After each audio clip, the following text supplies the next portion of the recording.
अब यहाँ पर हम बात करते हैं उत्तराखंड गवर्नमेंट रिसेंटली उन्होंने एक नोटिफिकेशन इशू किया है to post IPS officers as superintendents of prison. तो ये यहाँ पर गलत क्यों है, क्यों इसका इतना बड़ा मुद्दा बन चुका है कि पीआईएल जो है वो यहाँ पर दाखिल की गई है। इसके लिए आपको लगेगा ये जो चीज़ है ये तो पुलिस के हाथ में होती है, तो यहाँ पर पुलिस आईपीएस ऑफिसर जो उसको अगर यहाँ पर लिया गया है, उसको यहाँ पर अगर इशू किया गया है नोटिफिकेशन, तो फिर गलत क्या है।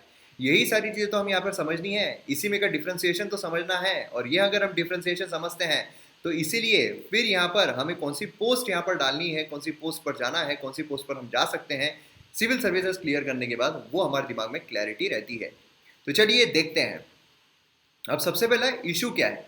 देखिए उत्तराखंड गवर्नमेंट जो है रिसेंटली उन्होंने एक नोटिफिकेशन इशू किया है कि आईपीएस ऑफिसर को as a superintendent of Sitarganj, Haldwani और हरिद्वार, देहरादून, रूरकी प्रिजन में भेजा जाए।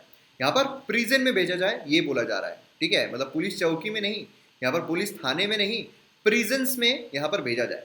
मतलब इससे काफ़ी ज़्यादा क्वेश्चन जो है वो रेज हो गए हैं both in legal and governance term. मतलब यहाँ पर लीगल इशू भी आ रहे हैं, ठीक है, मतलब ठीक है एक बार का हम गवर्नेंस सोच सकते हैं कि हाँ ठीक है गवर्नमेंट जो ऐसा नहीं करती होगी, लेकिन लीगल भी, लीगल कैसे क्या इशू आ सकते हैं। वैसा आईपीएस ऑफिसर को अगर वहां पर भेज रहे हैं देखभाल करने के लिए, रखवाली करने के लिए, तो उनका तो वही काम होगा, फिर क्या प्रॉब्लम है। तो फिर यहाँ पर पीआईएल जो है वो दाखिल क्यों की गई है against the government decision Uttarakhand high court में। यही चीज को तो हमें यहाँ पर समझना है, यही चीज को समझेंगे तब हमारे दिमाग की क्लैरिटी जो है वो सही तरीके से काम करेगी। अब देखिए मैटर किस तरीके का है। डिसीजन जो है, डिसीजन ये कॉन्ट्रडिक्ट करता है provision of Uttar Pradesh jail group A group B service rule 1982। यहाँ पर उत्तर प्रदेश जो group A group B service rule है 1982 का, उसका ये उल्लंघन करता है, उसको कॉन्ट्रडिक्ट करता है। कैसे? Amount to police custody by giving police direct access to prisoners during judicial custody. यहाँ पर दो टाइप की कस्टडी आती है, एक आती है पुलिस कस्टडी, दूसरी आती है प्रिजनर्स कस्टडी, पीपी कस्टडी, ठीक है। अब दोनों पी से शुरू होते हैं लेकिन दोनों में बहुत बड़ा डिफरेंस है, पुलिस कस्टडी में और जुडिशियल कस्टडी में, ठीक है। तो अब यहाँ पर अगर आप देखोगे तो जो प्रिजनर्स है उनको जब पुलिस कस्टडी में रखा जाता है तब क्या होता है, प्रिजनर्स को जब जुडिशियल कस्टडी में रखा जाता है तब क्या होता है, ये यहाँ पर समझना बहुत जरूरी है। तो सबसे पहले तो हम कस्टडी जो है वो समझते हैं, कस्टडी एंड अरेस्ट। देखिए कस्टडी मतलब क्या होता है, हिरासत में रखा जा रहा है, हिरासत में रखा जा रहा है कि हम यहाँ पर क्या कर रहे हैं कि एक आधे व्यक्ति जो है, एक आधे व्यक्ति ने कुछ गुनाह किया है, उस पर ऐसा इल्ज़ाम लगाया जा रहा है कि देखो यार उसने ऐसा कर दिया है, उसको कस्टडी में ला रहे हैं, फिर उससे कुछ पूछताछ कर रहे हैं कि आपने ऐसा किया क्या, वो किया क्या, फलाना किया क्या, ढिमकाना किया क्या, है ना। और जो अरेस्ट है वो ऐसा होता है कि हाँ यहाँ पर वारंट जो है वो हमें मिल चुका है, वारंट पूरा तरीके से आ चुका है और अब उसे यहाँ पर अरेस्ट जो है वो हमें करना है। अरेस्ट वारंट जो है वो सभी इसमें लगता है ना। वारंट जो है जैसे एक होता है पुनिटिव डिटेंशन, एक होता है प्रिवेंटिव डिटेंशन। अब पुनिटिव डिटेंशन की जब हम बात करते हैं, मतलब कोई गुनाह हो गया है उसके बाद अगर किसी को कस्टडी में लिया जा रहा है, अरेस्ट किया जा रहा है, उसके लिए वारंट जो है वो तो लगता ही है। वारंट प्रिवेंटिव डिटेंशन में नहीं लगता है। याद कीजिए आर्टिकल है ना हमारे फंडामेंटल राइट्स के, जो प्रिवेंटिव डिटेंशन है उसमें कैसा होता है कि अगर कोई व्यक्ति पर आशंका जताई जा रही है कि हाँ वो ये क्राइम कर सकता है, उससे पहले ही उसे पकड़ लेना, है ना, उसके लिए वारंट जो है उसकी जरूरत नहीं होती है, बराबर है। तो ये चीज हमें यहाँ पर देखने को मिलती है। तो बेसिकली अब यहाँ पर कस्टडी जो है, कस्टडी एंड अरेस्ट, इसमें का थोड़ा डिफरेंस आपको समझ में आ गया है। यहाँ पर हम सबसे पहले पुलिस कस्टडी जो है वो क्या होती है उसके बारे में समझते हैं। देखिए क्या है, कोई एक क्रिमिनल है, उसने कोई क्राइम किया है, अब पुलिस आई, पुलिस ने बोला चल बेटा पुलिस स्टेशन, अब वो सीधा उसको जो जेल होती है वहां पर लेकर जाती है क्या, नहीं, उसको तो सबसे पहले पुलिस स्टेशन में लेकर जाती है ना। अब पुलिस स्टेशन में लेकर जाने के बाद जब वो पुलिस स्टेशन में लेकर जाती है तो वहां पर उसे पूछताछ करेगी, वहां पर पुलिस स्टेशन में ही उसे रखेगी। अब यहाँ पर क्या होता है, पुलिस स्टेशन में कितने टाइम तक उसे रखा जा सकता है, पुलिस स्टेशन में भी कितने टाइम तक उसे कैद करके रखा जा सकता है, उस पर भी पाबंदी है। मतलब अगर हम हमारे संविधान के तहत देखते हैं तो 24 घंटे जो है उससे ज़्यादा उसे नहीं रखा जा सकता है। मजिस्ट्रेट जो है उसके सामने रखना पड़ता है, उसके सामने लेकर जाना पड़ता है फॉर दी परमिशन।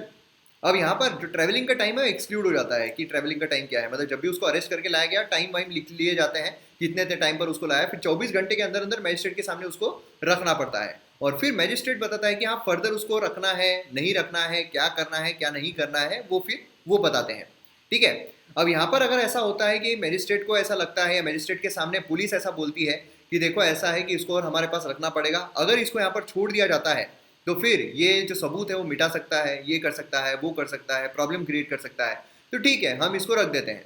फिर उसके बाद वो 15 दिन जो है उसके अंदर अंदर उसको छोड़ना पड़ता है या फिर उस पर निर्णय जो है वो लेना पड़ता है, तो वो भी 15 दिन की सीमा दी गई है। इसको 90 डेज जो है वो भी यहाँ पर रख सकते हैं फॉर 90 डेज। लेकिन कब?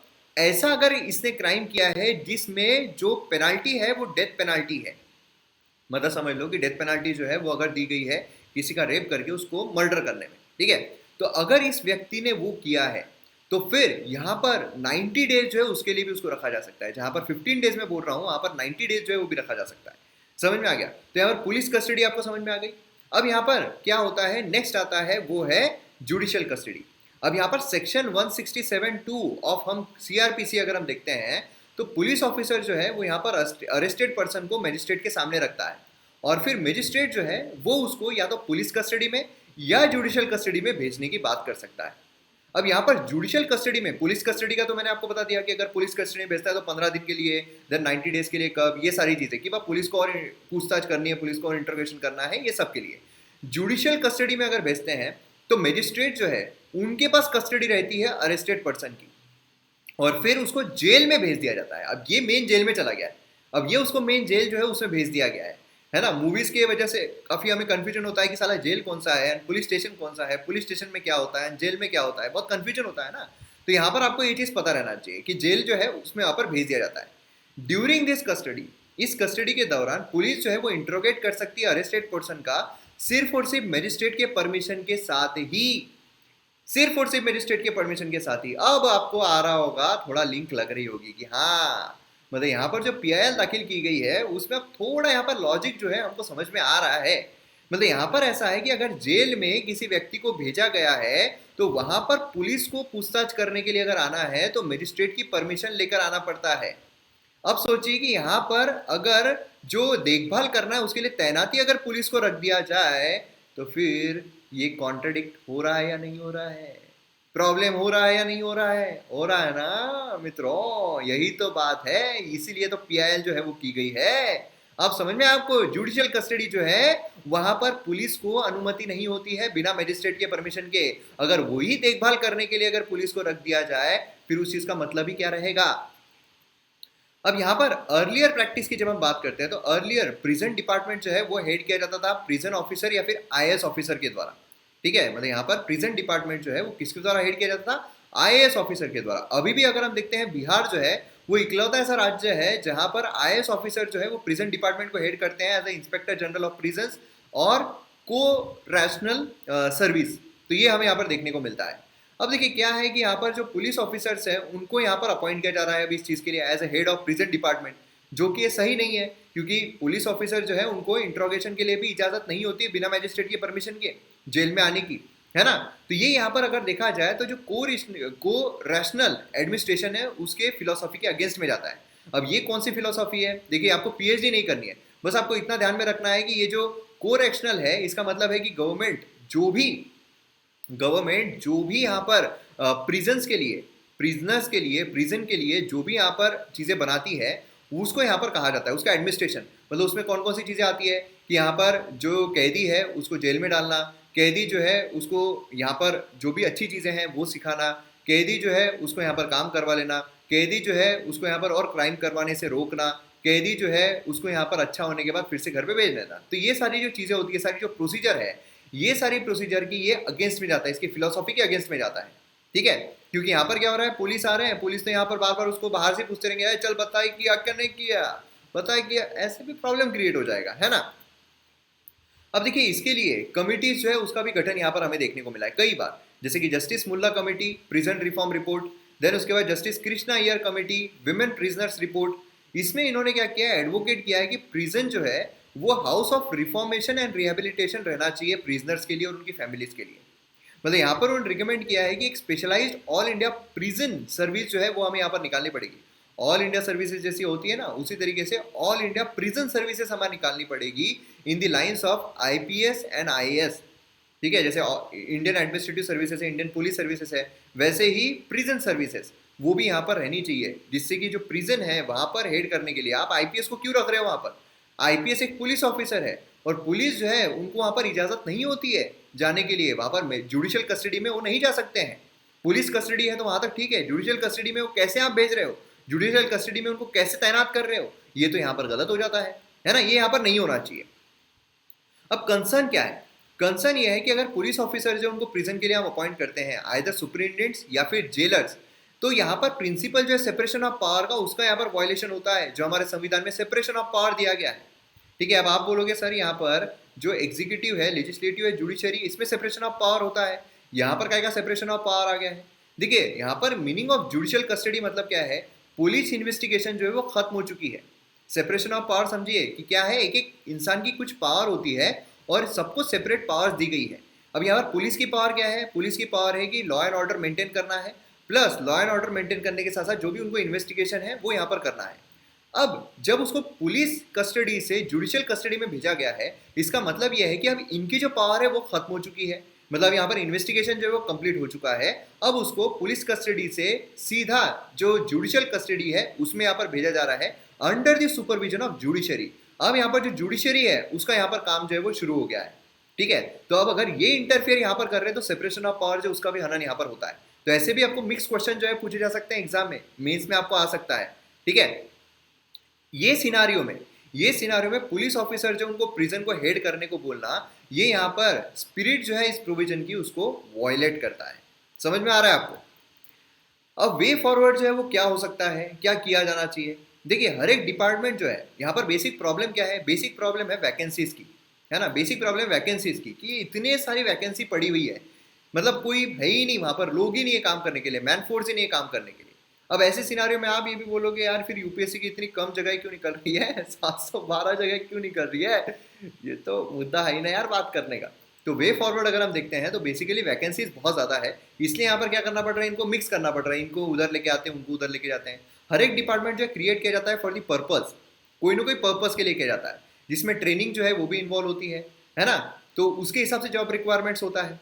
अब सोचिए आप कि अगर कोई ग्रुप बी एग्जाम है, ठीक है, ग्रुप सी एग्जाम है, अब ग्रुप सी एग्जाम वाले को अगर हम सीधा आईएएस वाले के इस पे बिठा देंगे तो फिर वहां पर प्रॉब्लम जो है वो क्रिएट होगा या नहीं, है ना। जो बंदा यूपीएससी दे रहा है और जो बंदा ग्रुप सी के एग्जाम दे रहा है, तो दोनों की अपनी अपनी जॉब रिक्वायरमेंट्स है, दोनों की अपनी अपनी जॉब रिक्वायरमेंट्स है, तो दोनों अपने अपने फील्ड में अच्छा परफॉर्म कर सकते हैं। लेकिन अगर हम स्वाइप करेंगे तो वहां पर प्रॉब्लम जो है वो क्रिएट हो सकता है ना। इसी की वजह से लैटरल एंट्री जो है वो एक बहुत बड़ा मुद्दा बताया जा रहा है ना, बहुत बड़ा प्रॉब्लम बताया जा रहा है।